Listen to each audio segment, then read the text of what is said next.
Hello everybody and welcome to this episode of Failing Better, your favourite podcast, and also James Bond's favourite podcast, I've heard. I'm Sean McLaughlin. I'm Johnny Pelham. And together we are still Failing Better. Great stuff. How you been, Johnny? I've been very well. How have you been? Fine. Been fine. Went swimming. Podcast done. We have succeeded in our initial goal. You went swimming? I went swimming at 7 a.m. How'd you like that? God. How'd you like them apples? Those are some incredible apples. How come you did that? Because I was chased out of a boat. No, Sinking boat. That's so funny. That's so funny. That really made me laugh because I really wasn't expecting you to say something funny then, but then you did. Well, I'm hoping that there's enough audience members at Edinburgh Fringe next month they can have a similar revelation. So you went swimming at 7 a.m? I went swimming at 7 a.m. Just to do it. There's a Lido near me. Oh. My wife has started going to the Lido, and I've started. Following your wife there, saying I started going. I know there's something going on here. Yeah. No one goes to a Lido at 10 p.m. So yeah, going to the Lido, coming back, lipstick smudged. She can't even swim. No, so I went down there, and it's really good, really great. I'm not a strong swimmer. And there's a lot of feathers in the water. So Why are there feathers in the water? That doesn't sound healthy. It's outdoor, isn't it? It's outdoor pool. So there's all birds. And then ducks and birds and in the... Dead birds and shit. God, that sounds awful. Why are you swimming with dead birds? I think it's a Lido. It might be a might be a septic tank. But anyway, I've just been going down there, just sort of taking all my clothes off, getting in that nice thick brown water every morning. It sounds nice and healthy. What I love, Sean, is, and this began with you saying I went for a swim at 7 a.m. for like the healthiest thing you could imagine doing. I was like, God, Sean's really got his life together. In the end, it emerged you're swimming in a cesspit with dead ducks. Do keep those 5-star reviews coming, listeners, and thank you for the Patreons. What have you been up to, Johnny? I haven't drank for 12 days now, and really? I'm feeling happier and quite well. Also, I sing now quite sporadically and quite badly. Yeah, I'd say get on the old pints ASAP, please. How is it going? How are you finding it? I'm really enjoying it, actually. I don't have any particular urge to drink, and things are good. I'm sort of the thing is, when you stop drinking, you probably have less interesting anecdotes. Like, no one's went, oh my God, I had a while. I'd started with a salad, and then things went crazier from there. So I'm maybe lacking a killer anecdote, but generally I'm pretty. I reckon Hitler had one like that. I reckon Hitler was good for that because he was a very healthy eater. So he probably had some crazy anecdotes like I ate a salad and things really got big from there. Yeah, salad, and then and then I invaded Poland. Yeah. That's apparently he was really into cocaine and stuff, Hitler.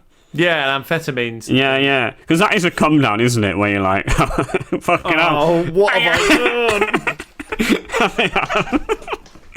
I tell you what, we've all had those nights out when you wake up next morning, you're like, fucking hell, what did I do last night? But that's a pretty bad one. Yeah, I think that's a pretty bad one, Johnny. I'm annexed Czechoslovakia. Yeah, are we being too nice to him, implied that it was just a sort of drunken mistake? I think it was probably... Anyway, welcome to the pod. I don't know what we're talking about. Have you got has anything happened to you in the last week? Any big news? Any stuff like that? Any big news for John? No, really. I did a gig. It went well. I'm really enjoying it, Sean. It made me think, I should give stand-up comedy a bit of a try. Oh, what gigs? What gigs? What material did you talk about? What did you talk about? Stuff from the podcast? Are there any podcast fans there? Not at the beginning, but by the end, they were all podcast fans. Because sometimes they say you blew the roof off. Yeah, I fucking demolished that building. It was a listed building as well, so I got in a lot of problems with the council. But I told them what I told Nelson Mandela: go fuck yourself. We don't need to go into what me and Mandela's personal beef. Honestly, mate. How old were you when Mandela died? So what age are you when this is being said? I don't know how long ago did Mandela die. All right, I'm looking this up. When did Mandela die? Oh God! So, can you go into a little bit of what the problem was with Mandela? 2013. So nine years ago. How old were you 9 years ago? 21. 22. Yeah. Well, look, mate. All I'm saying is, Mandela, he's not a good driver. He's not a good driver, right? You know, obviously, morally a good person, did a lot for South Africa. But what I'm saying is, if you smash into my Corsa, I'm going to give you some grief. I didn't realise it was him at the beginning. I just thought he was a bit of a dick who'd driven into my car. So I went, "Oh, you fucking mug! What are you doing to my car?" And he went, "I'm sorry." What did he go? I'm just fascinated to know. He went, "Look, I'm sorry. I had a lot on my mind, trying to build sort of peace in the world." And I said, "That's no excuse. You look at my wind mirror." So at this point, you do know who he is, and you're still going all guns blazing. Yeah, I was fuming. I mean, he's done in my wing mirror, hasn't he? He just hadn't looked. I mean, it's ridiculous, really. And so I was going, "Look, you look at my wing mirror." I said, "Nelson, you mug." And he said, "Look, I'm really sorry. Should we exchange insurance details?" I said, "I don't have insurance. I'm a scumbag. Fuck you, Mandela." And that was when I told Mandela to go fuck himself. Well, it was a pleasure just sitting back and watching that story get gradually more incriminating. But look, always keep in mind that you dug that hole for yourself, though, Johnny. Yeah. None of that needed to happen. All I'll say, though, is, in spite of what Mandela did to my Corsa, good bloke. I realise retrospectively I shouldn't have told him to go fuck himself because he's a good man. And how much damage did he do to the old Corsa? He absolutely wrote it off, the mad bastard. He wrote it off. Yeah. Well, that's So wait, that sounds. Sorry, it sounds like there's a very, very serious collision there. Yeah. So your Corsa was parked.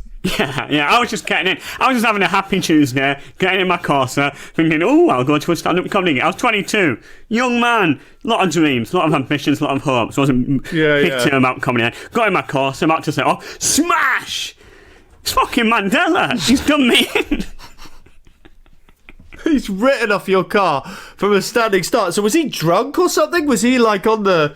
I mean, because I don't know if the insurance companies go, "I've just got so much. I've got to think about peace so much that I crashed into your car." Well, maybe you shouldn't be driving. Well, I said that to him. I said, "Look, man, this is no excuse. Look, clearly what you did in South Africa is a wonderful thing. You should be proud of yourself. But those two things aren't linked here. And you've written off a course and you should be a bit more bloody apologetic, mate." That's what I said to Nelson. Yeah. And so what was he driving? He was driving a Passat at the time. Sorry, I'm just trying to. Whereabouts did this happen, by the way? Whereabouts did this? It happened in Bradford. Okay.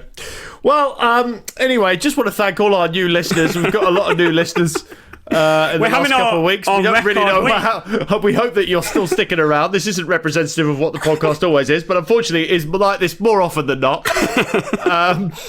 Have you ever had any sort of instance of any famous sort of peace builders, or just any sort of celebrity, really? I've seen Barack Obama. Where did you see him, on the television or in person? No, he wrote off my car, actually. Came at it with a hammer. Was he justified in those actions? No, he wasn't. But I also saw him. This is a true story. I was working at the QE2. Can I just say, what do you mean this is a true story? They've all been true stories. Yes. Well, this one is a true story. I was working at the QE2 Centre in central London. Yeah. What is the QE2 Centre? It's just a big conference centre opposite Westminster Abbey. Oh, wow.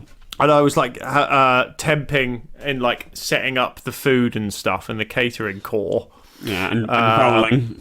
Pardon? And bowling. Temping bowling. And why are you saying that? Because it sounds a bit like... Never mind. What sounds like temping bowling? Oh, temping. All right, yeah. Sure. If that ends this section faster. So you saw Obama. And I saw Obama, yeah, because he was doing something at Westminster Abbey, and everyone in the conference ran and looked out, and it was very exciting. This was the height of Obama mania, and there were snipers on all the roofs, so it was very exciting. God, that must have been scary for Obama having all those snipers pointing at him. They weren't there for him; they were there for me. Oh, really? Yeah. They said this temp is edgy. He's dangerous. Well, you are edgy and dangerous, and that's why people love your comedy but hate your morals. I don't know what that means. What's that come from? I don't know what that means. I'm in quite a weird mood. Yeah, I think maybe you need to start drinking again, Johnny. I hope you don't mind me saying. I'm drinking water as we speak. Yes. Are you going to keep drinking alcohol at any point, or are you going to be one of those people who just quit forever? I'm definitely going to drink again.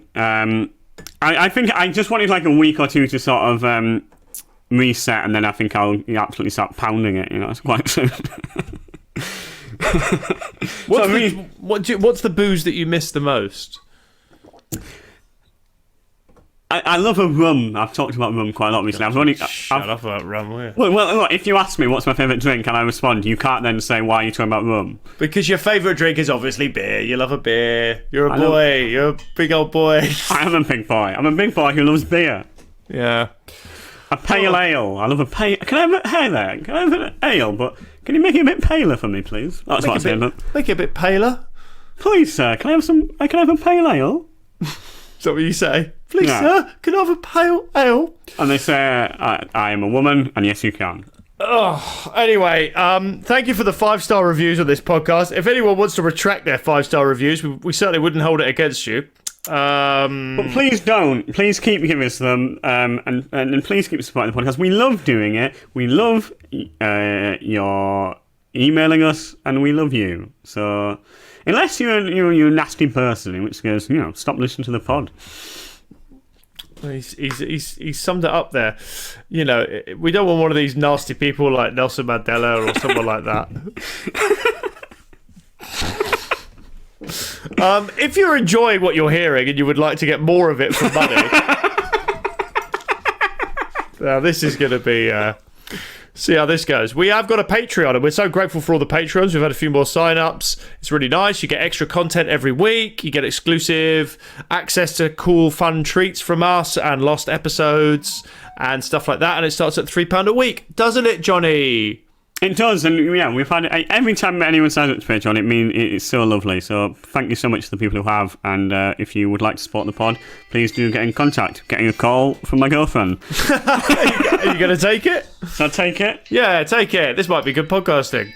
Shall I put her on? I'm going to put her on loudspeaker. No, I really wouldn't. Because Sophie, you're on the podcast on loudspeaker.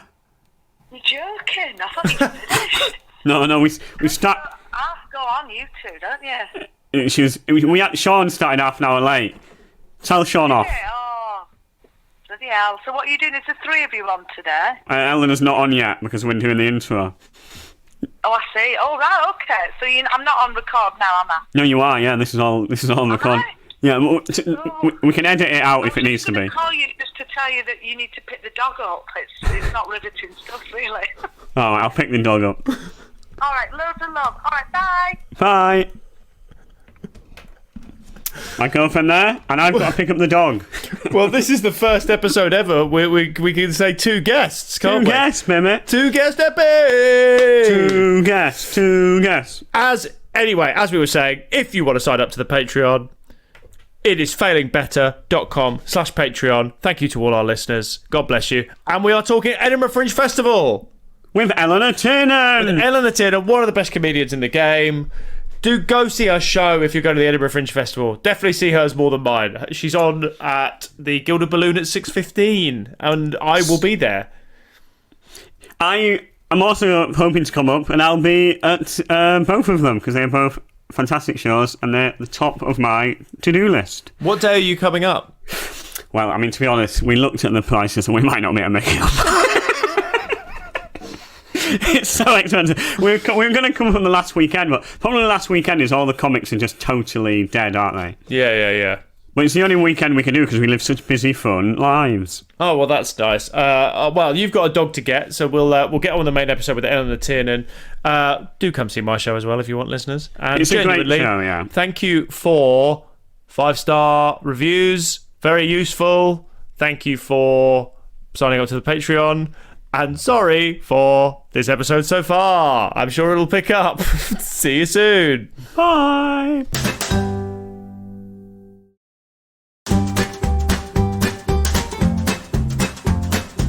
Hello and welcome back to Failing Better.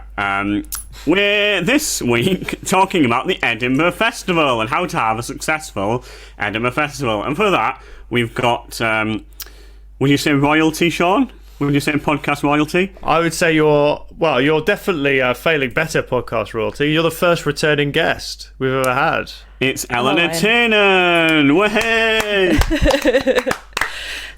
Thank you. I feel great now. I think you're the only thing that's ever got a round of applause on the podcast so far, so that must feel pretty special. And this is the week where we've inexplicably got into the top 150 on the Irish comedy podcast charts. So, what a perfect week for you to be here. That's true, Eleanor. That's not even a weird xenophobic joke. We are in the What? Even if it wasn't true, I don't think it would be xenophobic. No, but like to be like, oh, we're doing well in Ireland. Now we've got an Irish person. It feels a bit. How are you doing, Eleanor? Clean up this mess that I've made here, please. How shocked are you that after all this time, because you were on one of our first episodes, we've yet to improve as hosts. In fact, if anything, we've got worse. I think you've maintained your standard. Never has such polite words been such a damning indictment. I'm interested in the Irish podcast chart. You're 150th, so I think we were 160 maybe.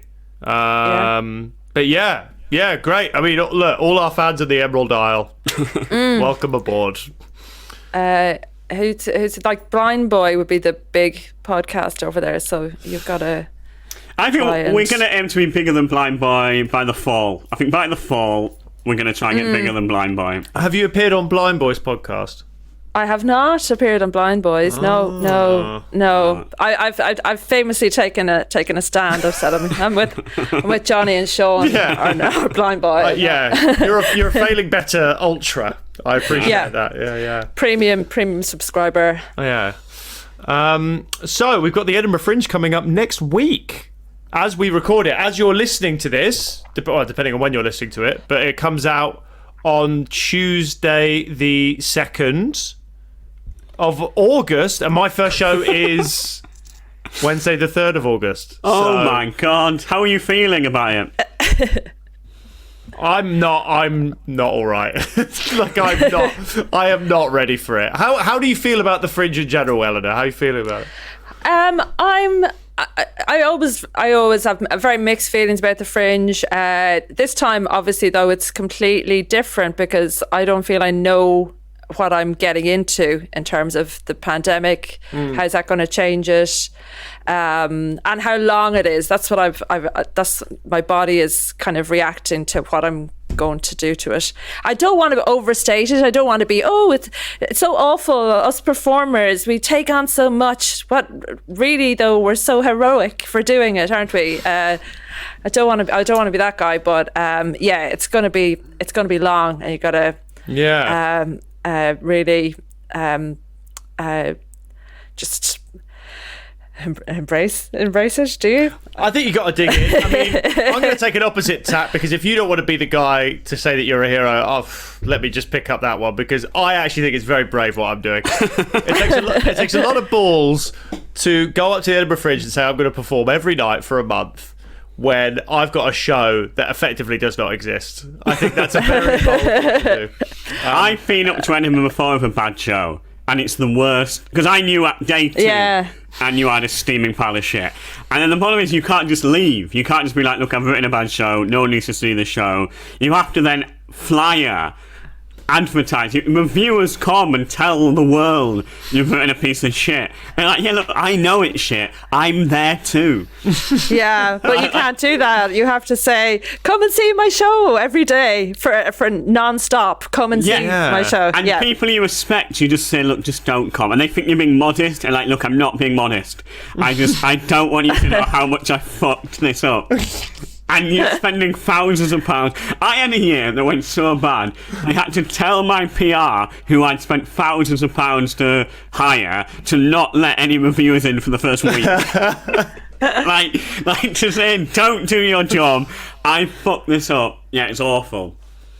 Sean, can you see the freedom though Johnny has and the way he's saying this now? While you and I are now facing into a month of this ahead, and we have no such freedom. We've got to keep toe the line. I feel like there is just such a weight on me, like, because of that feeling of like going, I genuinely have no idea whether my show is good or not. Normally I have a rough idea. This year I'm like, genuinely, this could be. I have absolutely no fucking idea. I have no idea how many people are going to come. I have no idea what clothes I'm going to wear. I don't know anything. And I mean, to be honest, Johnny, I am jealous of you. But the bottom line is, you are going to have to trawl your ass back to Edinburgh one day. You cannot avoid this forever. This podcast taking us to the top. I'm skipping Edinburgh. Can I just say, as an idea, Sean, this is just an idea. You don't have to go over it. Just an idea. What about Sean McLaughlin fully naked? You can call your show on stage. Call your show Naked Sean, and it's you naked, and it's just you. 40 minutes in, you just start fiddling with your bits. He's so brave. Do you see what he did? He's so brave. What a hero! What a hero! But what do I do? What is the show exactly that you're suggesting? Is it still me, just my act? Is it me doing my joke? Yeah, it's you talking about how China's sort of ending the supremacy of America, but you're just naked throughout the show. 40-minute mark, you start fiddling with your bits, and people talking about how vulnerable and sort of life-affirming the show was. Because for you to be naked, Sean... I am telling you that the phrase life-affirming would not be anywhere near anyone's lips. For you to be naked, Sean, is an incredibly brave political act. In my opinion, you naked, that takes balls. Wow. I honestly, I'm not just saying this, I can't think of an amount of money that I'd perform naked for. Like, I mean, would you? Would either of you ever perform? No. Have you ever? No. What about £1 million? No, I wouldn't do it. I wouldn't do it for £1 million. I'd do it. $1 million. That's life-changing money, baby. And the world gets to see my dick. It's a win-win. Yeah, but unlike you, I'm not showing people my dick anyway. It's life-changing money, but it's not the kind of life-changing money you'd need after having performed on stage. You need to be able to insulate yourself from any people who had seen that show, and £1 million isn't going to do.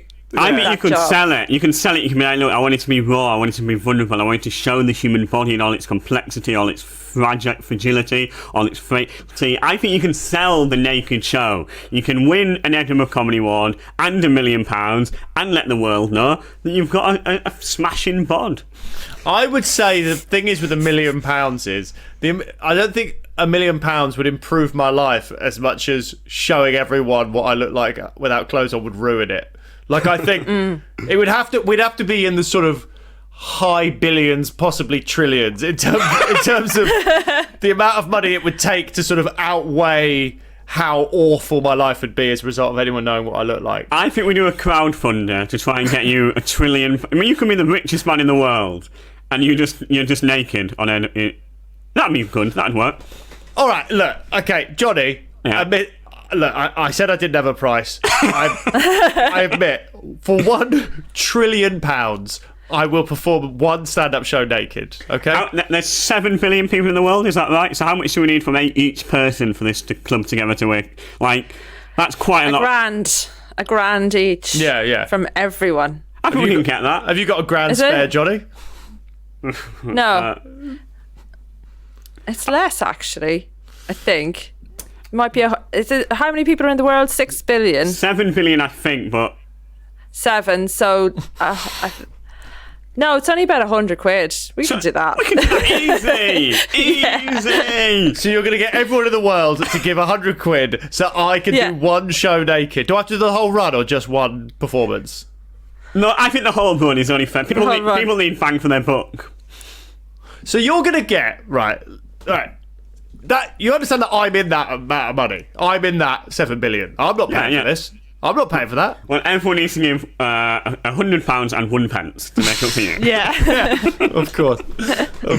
It's just steady maths. I appreciate that. Well, that's exciting. But you're excited then? You're excited. You're not excited. You're not looking forward to it at all. I'm excited to see people. That's my main thing. I'm excited to see all the gang. You know what I mean? But it's quite loud up there. It's quite frustrating. It's quite. It's a lot going on. But what venue are you in this year, Eleanor? I'm in Gilded Balloon. Oh, heaven. Yeah, it'd be nice. Yeah. Why are you saying that? Where are you? I'm at the... Sounds like you're going to say, I'm in... Sean's at the Pizza Hut. The back room, yeah. I'm at a Pizza Hut in Dundee. Let's put it that way. I've got a long month ahead of me. I'm flying in Edinburgh City Centre and I'm saying, look, if you want to come to my show, you're going to have to make a big financial commitment. I'm on at the world-famous Pleasance Courtyard at 7:55 p.m. every night. Please come and see me. That would be nice. That would be lovely. Should we explain what the Edinburgh Comedy Festival is to sort of people who listen abroad? Because we've got quite a lot of people in America who might have no idea what it is. And Ireland. Well, there's loads of people in England who don't know what it is, and Scotland. There's probably no one in Edinburgh who doesn't know what it is. I think that's the one place we can say that they probably know where it is. So the Edinburgh Comedy Festival, what is it? It's like a month long festival where loads of comedians go up, loads of other artists go up and try and make it. They spend loads of their own money. Hardly any of them do make it, and it's terrible. No, it's also the biggest. It's a great big arts festival. There's a big jazz festival, big book festival, big comedy theatre. It's incredible. It is like an insane party, right? Wouldn't you describe it as that? Yeah, it's an insane party that goes on way too long. It is like one of those parties where it gets like 4 a.m. Someone does on MDMA pulls out the sort of drums, and you're like, we have to go home now. But you can't go home. You just got to stay there for a month. Yeah, but you're not going this year, so there's not going to be that problem, that drum problem. Yeah, that is a me problem. I just love drums. What can I say? It is a place, though, that I think we should say it fosters experimental comedy as well. I mean, it probably people will jump in and say, "Oh, it used to be better. It used to be the place where you could just go up and mess around for a month." But I think it still retains some element of that. So, like, I've seen incredible stuff up in Edinburgh that just made me go, yeah, that's why I do this. Some crazy crazy performances that will just jolt you and be the thing that will cleanse your head a bit if you're feeling like you need that. I like to see stuff that I know is much worse than me. So it's tough. I don't tend to see that much. But, you've got like 1 or 2 shows there and options. Johnny! Yeah. Do you party a lot when you're up there, Eleanor? I was going to ask that. Do you hit the town? No, not really. No, I used to drink, so I'm not a drinker now. So it's kind of, I'm kind of on the down low, festival or no festival anyway. Is that right? I don't really. Is that right? Yeah. But in the morning time, I really come into my own. You should see me. I'm the orange juice queen of Edinburgh. What's your dream fringe morning? Let's just go through your dream fringe morning. Then we'll talk about how we're going to make. Johnny says he's got some help to make us have some great shows. Yeah. Naked run around the meadows. A naked run. Yeah. Nakedity is the real theme in this. Yeah. roll in the grass. Some freshly squeezed orange juice, as I said. Pastries, a lot of pastries going on. Bump into a few comedians. Phil Ellis jumps to mind for some reason as somebody you'd want to bump into in the morning. Especially if you're naked and you're holding a lot of pastries. Yeah.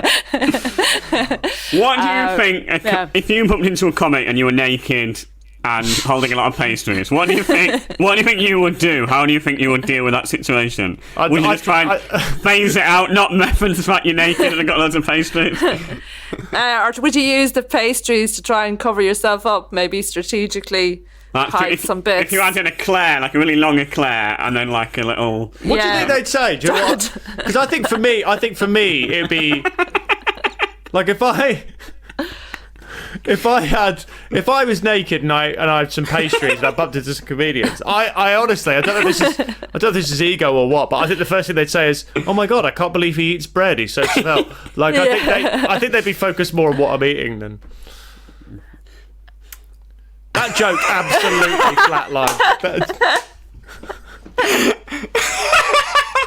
I thought Eleanor was going to jump in. I think Eleanor thought I was going to jump in. So that was just a lovely. What's lovely about that, Sean, is that can really prepare you for the Edinburgh you've got coming up. That absolutely. Honestly, I can't think of the last time I said something so obviously unfunny. There's a beautiful moment when you do a joke and no one laughs, and there's just that beat, isn't there, when you think, right, they all know I've stopped talking. They all know they were meant to laugh in that space. They've not laughed. Let me tell you about the panic as well as I was saying that joke just now, listeners. Joking, let's put inverted commas around the word joke. Come on, we're having a laugh, aren't we? But I think the biggest problem for me was about halfway through saying it, I thought, this is taking a lot longer than I thought. So actually the stakes are going up and up and up and up. And so by the time I reached the end, basically I needed a standing ovation from both of you, or I was doomed. Yeah. And again, I mean, what? I tell you what, I'm loving Yeah. this. Just every time Sean speaks, just a little beat of silence, a little funeral march. It's really fun. I feel like it might be about to happen to me now when I end this sentence. So, how I'm going to counteract that is just by not stopping speaking. How is everyone else doing? Ask a question. What? I think the thing I've realised is we can't try and sabotage each other on every sentence, because otherwise the podcast will quickly descend into Eleanor, would you like to host this episode? Yeah, I want to ask you, Sean. I want to ask you, what's your show about? What are you trying to? Bloody good question, get actually. across? Good question. Tell me. I don't really know. No, I don't know. It's just stand up, really. Do you hope to know, or is it? I hope to know. I mean, I hope, of course. You have to live in hope, Eleanor. I mean, it's basically just an hour. It's an hour of. It's probably the most pure hour of stand up I've done. Like there's there are rough themes, but only like I think it's. I try and just keeping it as gaggy as I can and sort of having big chunks, because that's another thing for people who don't know. A lot of Edinburgh Fringe stand-up shows have like a theme. Like, you know, they try and sort of sum up a big message or something at the end. It's almost like there's a couple of directions you can go in. You can be like, okay, I'm going to set out a question at the start of my show and then use the material to debate the question, and at the end send the audience away with a little takeaway, a little meaning, and then I guess they can ruminate on that afterwards, or do what Sean's describing and be like, there's nothing, this is nihilistic pure fun, I'm just gonna hit this gag after gag. I don't know if I'd say it's nihilistic pure fun. I don't know. I also didn't hear Sean say it's nothing, but I like that. Sean is going to do an hour of nothing nihilistically. That should be on your poster. Yeah, that would be good, wouldn't it? What's your show about? Eleanor, I mean, we're obviously going to say it loads, but what's your show called? What time? What's it about? My show's at 6:15. It's called Away with the Fairies. Great title. Love that title. Thanks. It's in Gilded Balloon at 6:15 every day. Yeah. Please come. And do you know what is it about? What would you say it's about? I only thought of this the other day, really, but what it's about is that I've had a load of things happen in my life. I'm realizing that on the face of it don't really suit the life of a comedian, and I don't think I'm trying to work out whether what's going to happen, and whether I can I found the pandemic really made me really happy. Because I was like I got a break from, and I was quite burnt out, but then now you've got to go back and be like a relentless worker again, and I'm a bit like I don't know, I like sleeping too, so just well, I mean, luckily you've got a very calm month coming up, so I'm sure that's yeah. You should take a leaf out of Johnny's book. He doesn't do gigs. He doesn't really do anything. I don't really understand how he pays his rent. He doesn't make any money. Surely isn't from this podcast, unless you're embezzling money from me, Johnny. Just never look at the books, all right? Because those books have been cooked up pretty nicely for old Johnny P. I did my first gig in months on Tuesday. I really loved it. Got the old energy back, and I think I'm gonna be doing a bit more comedy. How many gigs have you got booked in then? 2 more. Whoa. Yeah. Whoa. Slow down, Hal Cruttenden. Don't really know what that means. That sounds really good. Eleanor, you are one of the best comedians. You're one of the best ones. I think you're one of the best ones, actually. I'm going to come every day, I think.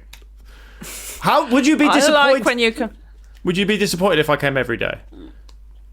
No, I take it. Scared, I turn it into a compliment. You don't. It'd have to be like a running. Come every week. Yeah, every come week, once a not week every and a day. Monday. Yeah. No, I'll come every day. I've decided. I'm going to come every day. And not only that, I'm going to buy out every ticket in the venue. So it's just me and you. I just want that personal time. I really want to get inside the comedian's head. So I've got how to have a successful Edinburgh. Okay. So the first idea is decide on a show concept. Obviously, your concept is to have no concept, quite meta. No, Mr. actually, McLaughlin. no, I've changed that, actually. I think my concept is to put a smile on the face of every child on earth. Every child on earth. What about sort of quite shit children? Do you want to make them happy? Look, a child's a child. That's what I say. That's a phrase that, taken in isolation, could cause problems for me. But I'm just saying, every child on earth deserves a smile. And who would disagree with that? What about a sandwich, though? You know, because some of them will be like poor and stuff, and you know, a smile's great, but it won't really fix their poverty situation. I don't know. I know exactly where you're coming from, but I sort of don't know if I have the money or the time to literally make every child in the world a sandwich. I mean, is that my goal? My goal in this Edinburgh show is to make every child in the world a sandwich. I don't think so. I think my goal has to be, I'll just give every child in the world a smile. So that's my vision. How are you going to do that? Are you going to sort of get screens in every sort of city in the world? How are you going to reach every child to put a smile on their face? Or are you just going to bring so much joy into the room you're in that filters out in a sort of butterfly wing effect and sort of ends quite a lot of global conflict and, you know, makes every child happy through your jokes? Yeah, word of mouth. Word of mouth, yeah. Yeah. So you think in Ghana they'll be like, look, I know things are pretty bad, but you've got to hear this joke Sean McLaughlin told. There once was a man from Nantucket. He's very tall and he's very silly. What's your concept for your show, Eleanor? I'm just going to be in Ghana giving sandwiches to kids.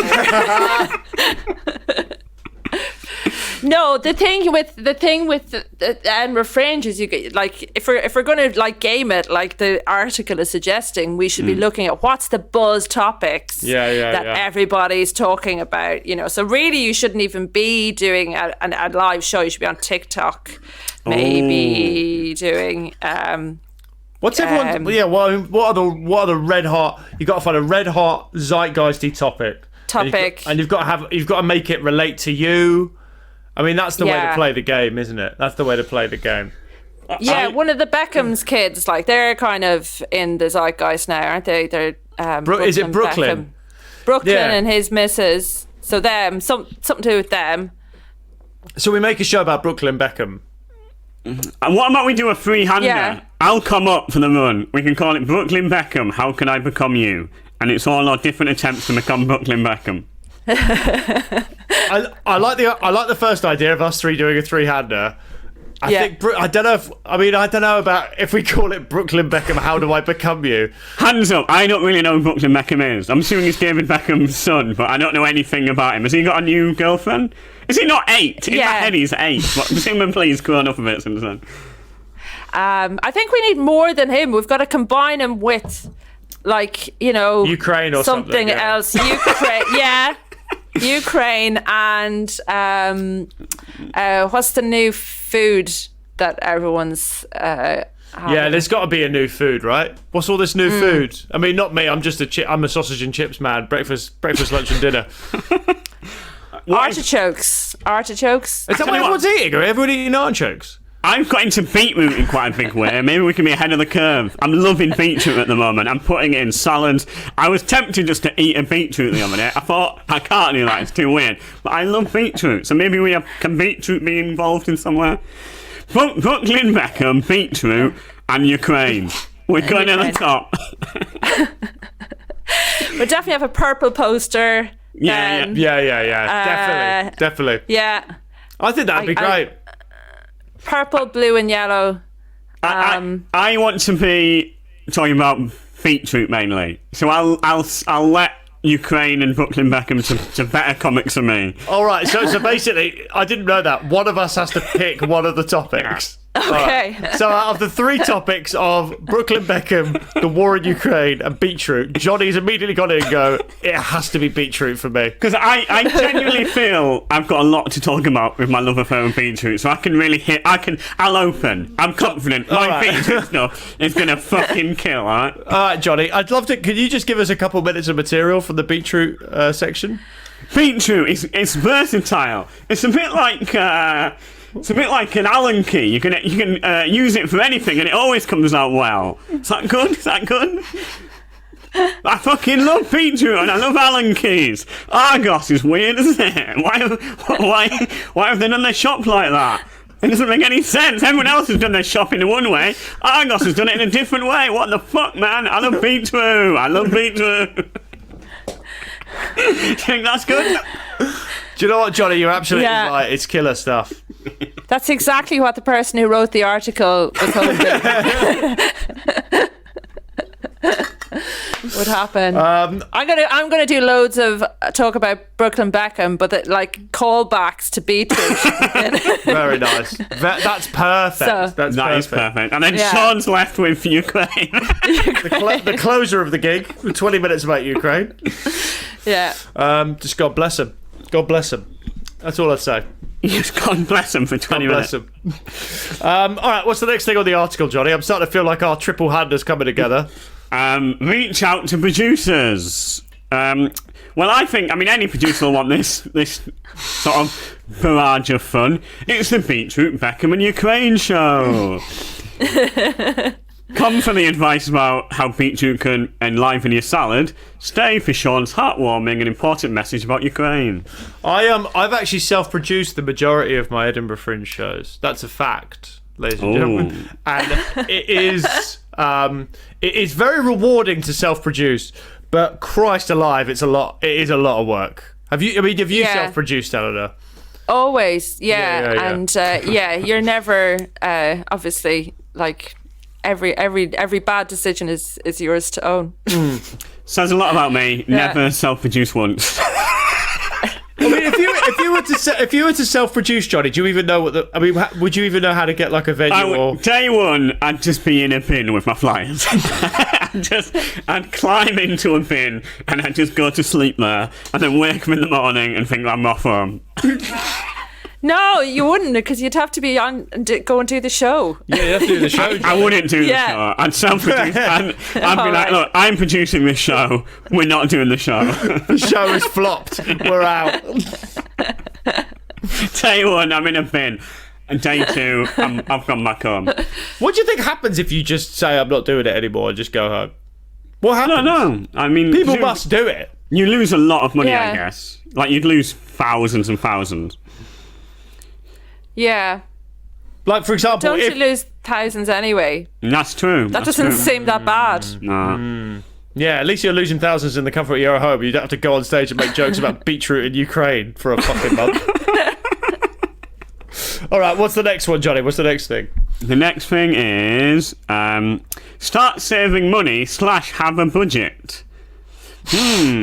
Already too late for that one, I'm afraid. Horses Yeah, and we should have thought of that I am 3 years ago. Yeah, I'm very bad at with money. I feel like I'm trying to get money sorted in my life, and I'm so bad at it. I keep getting bills through that I just haven't paid, and so they all have like the bailiffs are coming now, and then it's quite scary. Have you got bailiffs on you? Well, we've paid off all our debts now, but we just didn't open our mail. I don't really know why that happened until we opened them and like, by the way, guys, we've been emailing you and trying to get hold of you for a while now. Oh, is this like utility stuff? Like, I thought we were getting gas and electric from EDF. Turns out we have a completely different supplier for electric, and I hadn't paid them for 10 months. Were they happy about that? No, they were not. What have you been doing? I've been building up this incredible new set about beetroot for the Edinburgh Festival. That's amazing. I'm terrified of being behind on money. So I'm always fine. It's quite relaxing to just be financially fucked sometimes. You look and think, well, I mean, I just have no way of paying this. Yeah, you seem like a very chilled out guy. Yeah. Yeah. I still don't know how to unsubscribe from The Athletic. I've literally been trying to do it for a year, and every time I do it, and I've sent them messages and stuff, and every month just goes £7 has come out of your account. I go, I don't even read it. I don't want it. I hate this. Man. I don't have a budget. It says hire a publicist / hire a street team. Well, you guys, have you got flyers out there? I'm gonna have flyers. I don't have a publicist. Yeah, I got a big poster. I'd never done that before. Oh, you got a big poster. Do you know where it is? I think it's on Cowgate. Whoa! Yeah. Tiernan, ooh la la. I know. Yeah. That's a big step for me. Just to clarify, is this for the Beetroot Ukraine Beckham show? Or is it for your other Edinburgh show? Yeah, my other Edinburgh show's not happening anymore. I've just been won over. I was actually thinking, guys, I'm glad we can talk about this now. I was thinking for the triple hander, the Beetroot Beckham and Ukraine show, I was thinking we don't even need posters, because I think if we could just, like in Batman where they have that thing they shoot into the sky. Yeah. The bat signal. Yes. I think we just shoot our flyer. Yeah. No, it's not a symbol. I think it's just a flyer. I think it's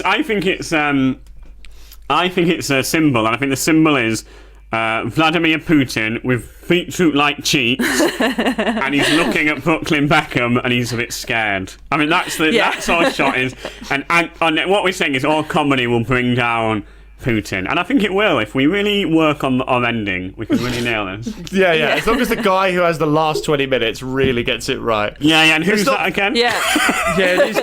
It is me. But I mean, you'd have set them up so well with your two sets that I'll just have to bring it home. What do you think you're going to say about Brooklyn Beckham, Eleanor? Do you have any sort of zingers waiting? I'd say I'll probably talk a lot about his life in LA and how that must be. That's good. Yeah, very good. And then growing up with a famous mum and dad, that obviously must create some kind of hairy situations for a teenager. Are you going to mention Argos at all? Are you going to mention Argos? Yeah, probably. Yeah. I'm sure he goes to Argos. It's a funny shot. Yeah. A funny shot. Yeah. And Sean, what are you going to say to sort of rally the Ukrainian people and sort of end the domination of Russia in the war? Well, I think let's read a few more Edinburgh tips, because we've heard yours at the beginning of the episode. Eleanor's is here. I think let's wait a little bit, and then I'll sort of. I don't want to give too much. I don't want to end the war before the run. That would be a nightmare. Then what is the show? It's just Beetroot and Beckham. There's nothing. I think that's really funny. Someone had a great joke about Robert Mugabe And then Mugabe died, and there was a bit of him like, oh, fuck. I've got to cancel my Mugabe joke now. That's But why. was that not true with Boris Johnson being resigned this year, that a lot of people will have That's had true. to change material? Yeah, I think a They've lot had stuff written. A lot of people. Yeah. Not me, because I'm just still ploughing the John Major line. I'm talking about old prime ministers. And then it says network and the industry hangouts. Do you ever network? Are you networkers? No. This is networking, though, No. Eleanor. I think this is an industry Is it hangout. networking with comedians? That's the thing. I think like it's the main stuff that I've enjoyed doing in career-wise has always been from knowing other comedians and just them asking you and you asking them. So that's the best kind of networking. Oh, yeah. Maybe the real networking is the friends you make along the way, eh, Johnny? Well, no, I think if you can get into the right rooms, you can make a lot of good meeting. All right, Johnny, let's do an act out. Then. Me and Yeah. Eleanor are a couple of high-flying TV executives. You've managed to somehow get into one of the artist bars. Yeah, I'm there banging on them. Let me in! And you need to try and sell us on a TV adaptation of your triple header. So let's do it. Are you okay doing a little act out, Eleanor? Let's see if this works. Yeah. I'm just curious because Johnny seems to be a very good networker. I'm so let's go. incredibly good. I mean, I would say I'm astute when it comes to networking. Okay, Yeah. perfect. Right. Perfect. So we're well, here we go. So, how are you guys? Are you well? Oh, exhausted. Oh my God, I've been seeing so many shows today. I was at the show this morning and then I went and had another show this afternoon. Yeah. And just so tired now. I saw so many Well, shows. I'm so tired I can barely do this cocaine, but we're both doing Yeah. it. We love it. I know, yeah. you know what, guys? Yeah. If you're tired and love cocaine, you're gonna love beetroot. It's this new sort of thing. What are you doing? Who are you? Yeah. Oh, I'm actually Johnny Pelham. Are you the beetroot man? Yeah, you probably would have heard of me from almost ending the Ukraine and Russia war. We've not done it yet because the show's still sort of going on, but by the end of the festival, we're going to have ended that. Question mark, stepping out of the bit, is it sort of offensive to be talking this flippantly about a war that's killed thousands? Well, I suppose the key thing is that we're not talking about it. We're deliberately trying to avoid it. So, I mean, I don't know. I don't know. Right. I wouldn't imagine it's a good thing to do. Viewers, you decide, has this crossed an ethical boundary? Back into the bit. So, Yeah.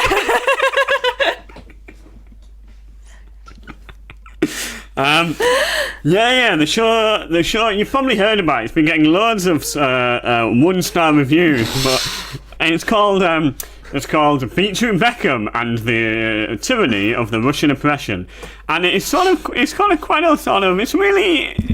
a show which you can't really describe until you've seen it. Do you know what I mean? Okay, can you try and describe it though? Yeah. We don't go to shows. Yeah. Imagine if MDMA could speak, right? That's really what the show is. It's just pure pleasure. It's a joyful experience. Your heart starts to race. You start to sort of wonder why you're not touching people.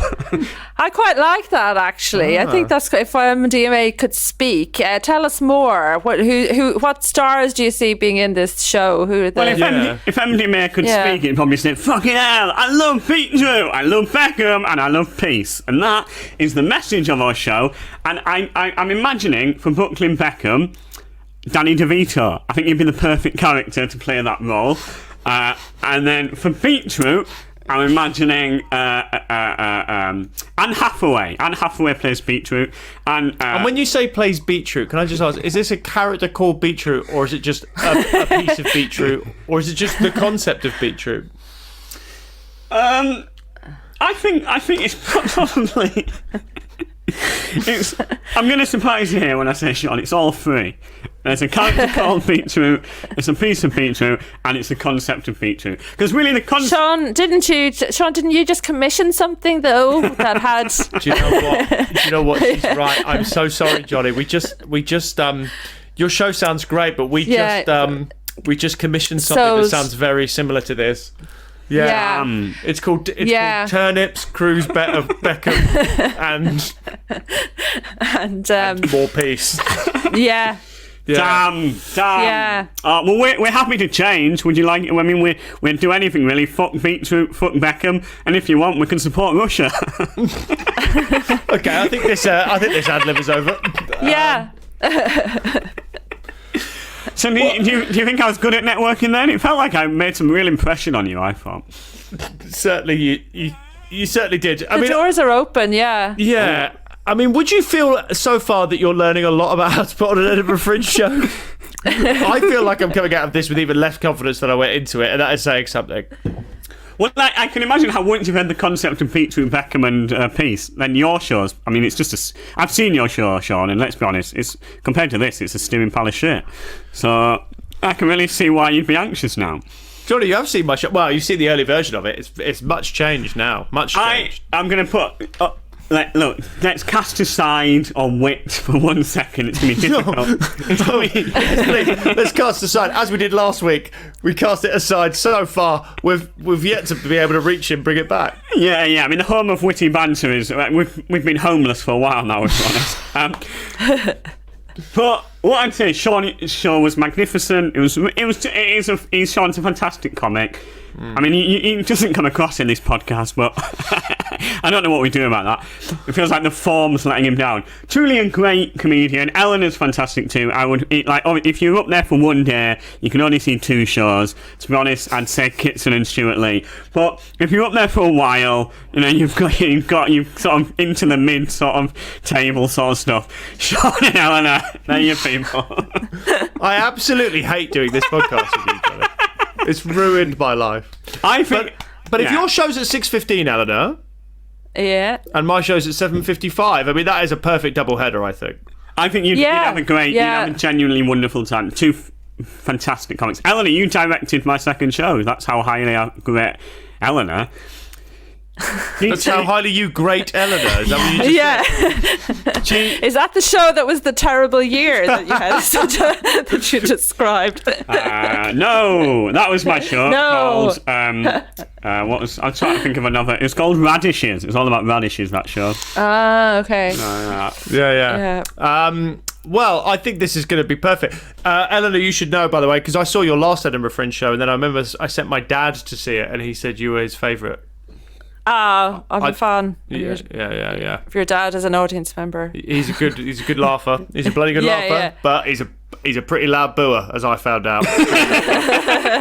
Yeah. He doesn't mince his words. Well, I mean, I feel like we've learned a lot here, Johnny. I think it's been a really good episode of podcasting. Look, if you're an aspiring artist, you want to take a show to the Edinburgh Fringe Festival, you just got to. I hope it's helped you out more. Eleanor, anything else you want to add to all our great listeners? Sorry, no. Well, we've broken Eleanor.